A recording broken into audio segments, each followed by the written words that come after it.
Hello everyone, welcome to week 46 of the daily / weekly race guide, whatever you want to call it. And this week, I'd argue, is probably not a good week, to be honest with you. It's probably one of the worst weeks we've had in quite a while.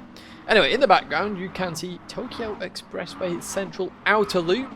And you can see we're actually in Hondas. So Tidgney, let's jump to the race details then. We are racing 4 laps here at Tokyo. It's a rolling start, which is a bit unusual for race day actually, but probably needed. And we're on sports hard tyres and all the usual stuff. No fuel, no tyre wear, and fixed setup.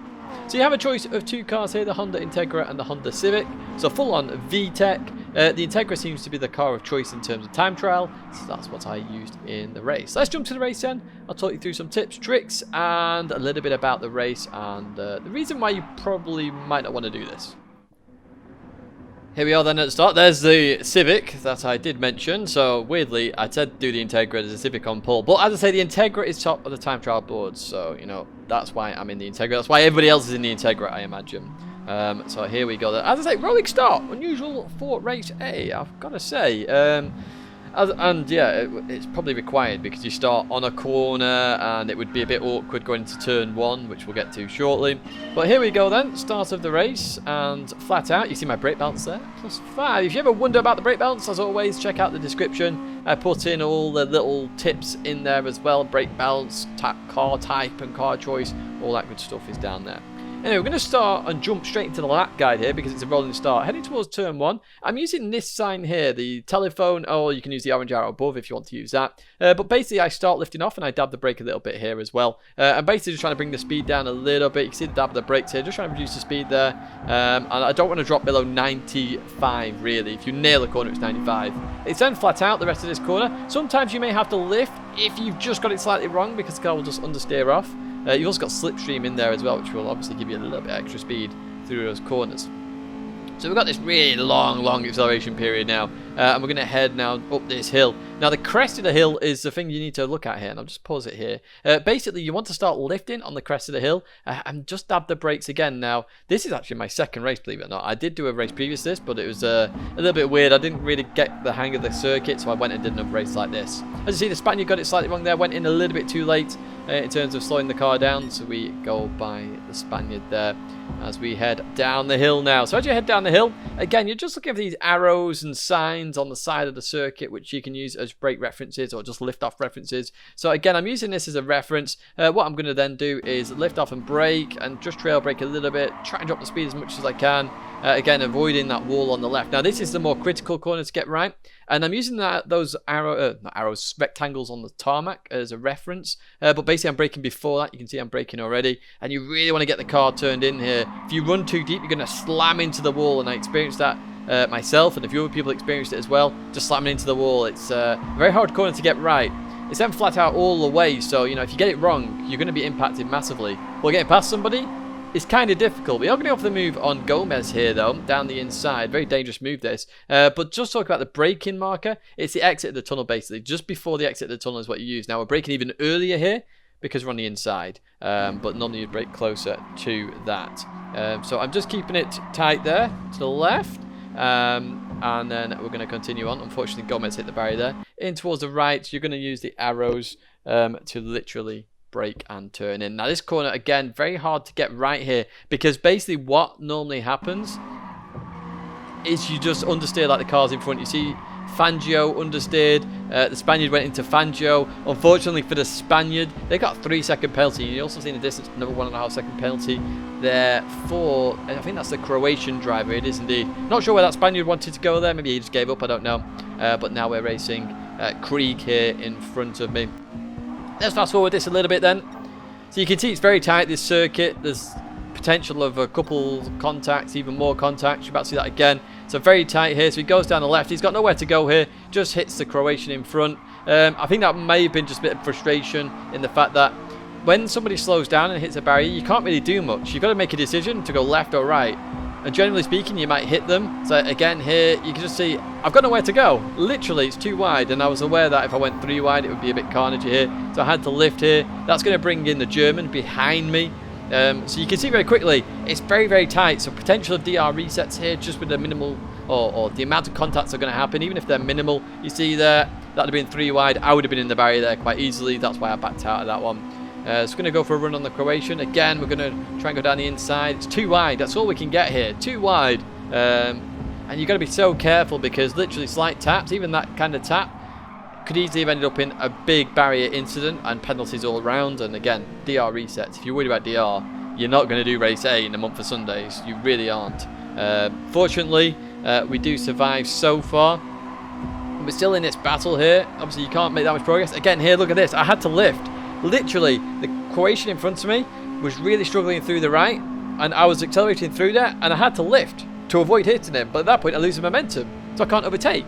And there's no huge braking zones in this on this circuit, so you are really going to struggle overtaking here. So while it is some good racing in terms of it's close, you've got a risk of DR resets by hitting the barrier, hitting other people. You can't really overtake anyway because there's no big dive zones. You're not really getting an advantage here. The cars are hitting their limits in terms of the speed. So it's very, very hard, and as I would personally avoid this one unless you're in the lead on pole, etc. Then you can just fly away, of course, and use it as sort of a DR grind essentially. So we're going to try and go for the move on the Croatian here. A little bit of a run comes across there. Can't really do much about that. Really close behind the Croatian now. Can we get it done in towards the left here? He takes a middle of the road approach there. It's a good bit of defensive driving through the left. Not quite got it working here. So hoping to try and get the run out this last corner. And let's see what happens. So he just dabs the barrier a little bit there. Tried to go around the outside. Not going to happen. Slight tap. And that's the frustration that you will get from a lot of people. So people will get quite aggressive on this one. But that's going to be it for race A. Let's head to Sardegna now, where we do race B. Where we are in Group 4 Machinery. And it's actually layout C in reverse, by the way. I didn't mention that. I have now mentioned it for you. Let's have a look at the race details then. We're racing 7 laps here. It's a very, very, very short circuit. It's rolling start once again, but nothing to worry about here. You start on the straight. Racing hard tyres and all the usual stuff for race B. Now, Group 4, no tyre wear. FFs are going to be dominant here. We've got a long straight. It's also about handling, so the TT is going to be very much up there and is the car of choice that I could see at the time. So, people aren't going to like the fact that it's FFs. But, this does have some good racing. Very hard to overtake again, but at least you can overtake on this one, unlike the previous race. Let's jump to the race then. I'll talk you through a lap guide, as well as show you what happened in the actual race. Here we are then at the start. You can see TTs galore. I've actually got a Warrington on the front of that one. I'm assuming that's going to be something to do with rugby. Don't quote me on that, but WA legend there. Shout out to you as well. You said hello in the lobby, which is nice to see. Anyway, we start with a rolling start, which I did talk about. We are going to go straight into the lap guide as well. So FF galores. There's the odd other car in there. We've got an M4 in here and a Lexus, I think it was. We've got a Renault in front of us, which you don't see very often, but that's in here as well, driven by the Spaniard there. But we're going to head towards turn 1 here, long straight. So this is where the RCZ is obviously going to be powerful here. And as we head towards turn 1, on the left-hand side, we're not looking at the white van mans, we're looking at the ambulance. The ambulance is coming into play here. They've changed profession, so use that on the left-hand side as your brake marker. That's what I use. And what you're going to do in the TT, though, is I'm going to go to second gear here on the first lap, but actually stay in third gear. It's really nice for you, because then you don't get the wheel spin, you don't have to control it. So third gear is actually better that corner, and as you get towards the end of the week, that's what you will see. This bit's all flat out. Now, people will struggle here. You've got to watch out for the left there, but people will struggle here. Now, I lift because these two run too deep into that corner. And then you're going to use the end of the curb as your marker there. As you then go into the right, it's going to be fourth gear corner. Now, I'm going to get slightly tapped here by them again. Literally, they just keep turning into me, and I wasn't sure why there. So, they go off, and unfortunately, I'm going to get a penalty for that. Kind of frustrating, but hey, we've got to take the penalty system as it is here. We continue on anyway. So here you sort of want to get the line right here. So you start lifting at this point. I do a bit of trail braking there, and the hard braking then comes at the end of that curb. I'm normally straight lining at this point. I'm on the left hand side of the circuit. Just hard braking in towards the right, and it's going to be third gear here. Really try and chuck it in. Nice bit of camber there. Be careful on the exit. If you run too wide there, you're going to get a penalty as well. So, going to advance a bit further on now, taking the penalty. Now we've got some racing action. And I'll talk about that fast sort of right again in a second, because it's a very tricky corner to get right, actually, as we come into here now. So we're going to have a bit of action here. You see the M4, he's been absolutely mullered here. The Lexus in there as well. So we are racing the two non-FFs here. But here we go then, heading down the start-finish straight here. I'm assuming Martin there went for the overtake on the Lexus, but maybe didn't realise, I'm not too sure. But heading into turn 1 here, we're going to be 3 wide. So I'm going to have to keep it really tight here, which we do. Tiny bit of contact, nothing major there. And we accelerate out that corner. You can hear that wheel spin there in 2nd gear. So as you come through here, I say this corner is really hard to get right because you want to stay as tight as you can to the left to really chuck it into the right here. If you turn too late, you're going to struggle. Now I lift here because I see the Spaniard going too deep here, and I get on the inside of the Spaniard, who tries to outbrake me. Not going to work in a month for Sundays. Through I go then into P9. However, we get a really slow run out that corner. So the Spaniard in the RCZ here, right on my trumpet.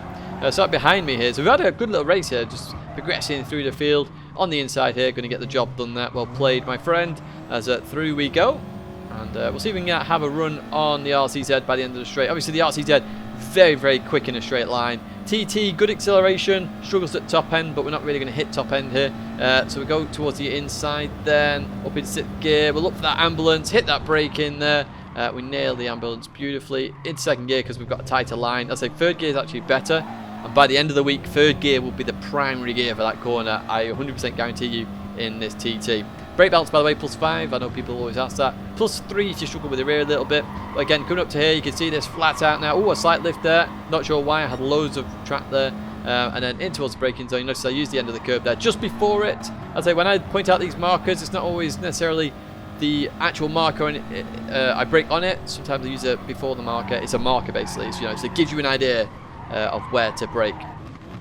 In towards the right hand there we go then. So we overtook another Spaniard there who had a penalty. Penalties galore in this race. But we advanced a bit further on, and yeah, nothing much happens in this race at this point. It's all about trying to catch up. It's such a short lap. Not many places to gain in a good amount of time. Remember I mentioned about running too wide on the last corner? This is a primary example. Thank you for the Italian for doing this for me. Perfect. Shows that he ran a little bit too wide there. All 4 wheels past the white line, and does get a penalty there. And that's the end of this race. So this is probably the best out of the 3 races. Unless you like the Green Hell, which is where we're heading to next. Yeah, I say not much racing happening this week, to be honest. It's all about line astern and hoping that people make mistakes. Anyway, let's jump to race C then. As I say, we're at the Green Hell, so let's head there now. Where we are racing in Group 3 machinery here at the Nürburgring, and it is a full 24-hour layout, which means not many very laps, of course, as daily races aren't that long. So let's jump to race details then. We are racing 2 laps here at the Green Hell. It's a rolling start. The only thing you've got to really be careful of is turn 1 with those cold tyres, because we are on racing hard tyres. There's no strategy in this race, even though fuel usage is ×2, tyre wear is ×5. No real issues there with tyre wear. If you're in an MR car, maybe you'll have a little bit on the 2nd lap, but nothing really. I wouldn't worry about it at all, to be honest with you. But in terms of the Green Hell then, what we're going to do, we're going to look at a lap guide of the GP circuit, because that's a little bit different, of course, and that will hopefully give you a boost then going onto the Nordschleife. I'm not going to do a track guide on the Nordschleife. It would make this video 30-40 minutes in length, but we are going to look at some of the racing that happens, especially in the first half of the race. So let's jump to that now. Here we are then at the start of the grid. One thing I didn't talk about is car selection. I did mention about the MRs maybe having a bit of an issue with tyre wear. Loads of Porsches in this, which is understandable. Dark Player goes for the R8. Bit of a sketchy decision, if I'm honest. I wouldn't pick the R8 personally, but you know, whatever floats your boat. I'm in the Corvette because when I looked at it, I was like, the Corvette's a very stable car, and this race is all about not crashing. Let's pick the car that is very stable. So Chevrolet it was, and yeah, good choice in my opinion. So I'd recommend the Chevrolet. But as always with Group 3, just pick what you want, have a bit of fun. It's GT3 racing. Personally, I'm not doing this race. I hate the Nürburgring for racing. I think it's rubbish. Anyway, heading towards turn 1, you're going to want to warm up your tyres, as you can see I'm doing here. Any heat is worthwhile getting in the tyres, and you're going to use that tree for turn 1, right? That's a perfect marker, and just slam on the anchors, basically. Really slam the anchors on, because you really need to get a very tight line for turn 1, so you can get a really good line for turn 2. Now, heading in towards turn 1 here, someone tries to go around a little bit around my outside, doesn't quite work there, but you can see how you want a better line then for that corner there, turn 2, as the German gets a penalty there. Maybe run a little bit deep. I'm not actually sure what the penalty was for.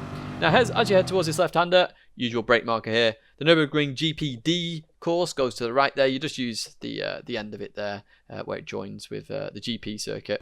And brake turn in. Try and get it to the left as fast as possible, and use the curve on the left then to turn into the right. And you can see we're just trying to get past the German here who has a penalty. So all your overtaking is mainly going to happen in this section of the circuit, okay? Any other section gets really, really tight. So this is a primary focus for overtaking. As we head towards the hairpin here, this is the brake marker here, that grey gridded section there. Start of it mainly I use here for the Chevrolet as we hit the anchors here. So third gear, obviously it's got a lot of power, low end here, the Chevrolet. You short shift this as well. So we'll leave that corner. Schumacher S is just a lift normally on racing hard tyres. You see that lift there. We've got a little bit of dirty air as well, so we're just going to run into the car and handle the car accordingly here. As we look for a move on the Porsche then. Oh, brake marker, of course, brake marker. So literally this tarmac section, this is what I've always said to use. So judge accordingly with your car where you need to brake there. Anyway, we're going to go for a move on the Porsche. Round the outside here, this is quite a risky manoeuvre, but Porsche gives us plenty of space, so shout out to you, my friend, Marzi. See a German off there, Bertie, in the another Porsche. I'd say there are lots of Porsches here, fitting, I suppose, as it's Nürburgring. Anyway, we're approaching dark play now in that R8, and you can see how sketchy this R8 actually is. As we head towards the chicane, the better chicane of the two at the Nürburgring. And basically I use the end of the grid in here, where it goes from thick to thin. That's what I use, and you really slam on. Now you just brake just before that, and you can really, if you really chuck it in, you'll maintain a huge amount of speed. Now obviously we're behind dark player here in the R8, so I had to really slow down on the speed here. I broke a tiny bit too late here, as did the Porsche behind me. Just lent on me a little bit, but they're actually going to spin off there to Narnia, unfortunately for them. So now we're on the Nordschleife. I'm not going to do any more of the track guides and stuff. I'd recommend turning the cones on here. It's just better for you, if I'm honest, and just use the cones. So when there's two cones, you're braking and just slow down. Normally, hard brake, drop a gear is the recommended thing I would do here. So as you can see, we're behind the R8 at the moment. You can see the R8 is drifting a little bit here. Dark player really having to control that car. Very, very hard to overtake. You can't really get past cars. You're just stuck waiting until you get to an acceleration bit where you're going to use the slipstream basically, and that's all you can do here. But the R8 gets a little bit squirrely there, so we're going to have a really good run on the R8 round the outside as we head towards Flugplatz here. I think Dark Player gives that up a little bit as we then head, just lift here, make sure the front doesn't lift off, and then we took it into the right. We did actually dab the brakes there. I wasn't sure what's going to happen with the Swiss and the Brit in front here. So these two, obviously the Swiss has a run on the Supra here, so I'm thinking I can't really do much here. They're going to go side by side. And literally, very dangerous corner to go side by side. The Swiss guy pulls out of it. The Brit tries to maintain a huge amount of speed. Gets it all wrong there. Spins off, does Mr. G-Man, unfortunately. Nearly held it. It was just a slight clip of the grass there. It'd have been a good hold if you did keep that, though. So, you know, good effort all the same. So now we're going to try and get past the Porsche, and this is what I'm going to demonstrate here of why it's so hard to overtake here and why I don't like it as a race circuit. Okay, heading towards the Foxhole, obviously a little bit famous for me because I was in the E3 video where I went off to Narnia for Gran Turismo Sport. I'm actually in the E3 video, you can go and check that out on Gran Turismo channel, and you will see me Narnia it basically. So going through here, we're trying to look for a place to overtake now. Not many places to overtake at this point of the circuit, so we are really stuck behind. So I'm looking to the left, can't go there. Looking to the right, too dangerous to do that. Really is too dangerous. So now we're just looking to stay behind the Porsche for now, in towards this left then. So most corners at the Nürburgring, I find, is just a brake, down a gear, and then you should be around the right speed. That's the way to work it here. As we come through here, still no place to overtake. We did see another person in the barrier there, and that's the main way you're going to overtake here. People making mistakes and penalties as well. Penalties are critical here. So the Porsche goes a little bit deep here. I thought he was a gunner or she was a gunner. They held it though, so you know, fair play to you, Raymate. In towards this sharp left-hander now. So I try and take a more triangle approach, you know, deep, point it round and go. We get this run on the Porsche. On the outside though for the left, I was like, okay, let's go for the cutback here. So we try and do that. The Swiss read that accordingly as well. Good effort, but then I'm on the outside again for this, and this is the corner you don't want to be on the outside for. Tried to go for a cutback in the wrong gear. Unfortunately, not going to have that work out for me for now.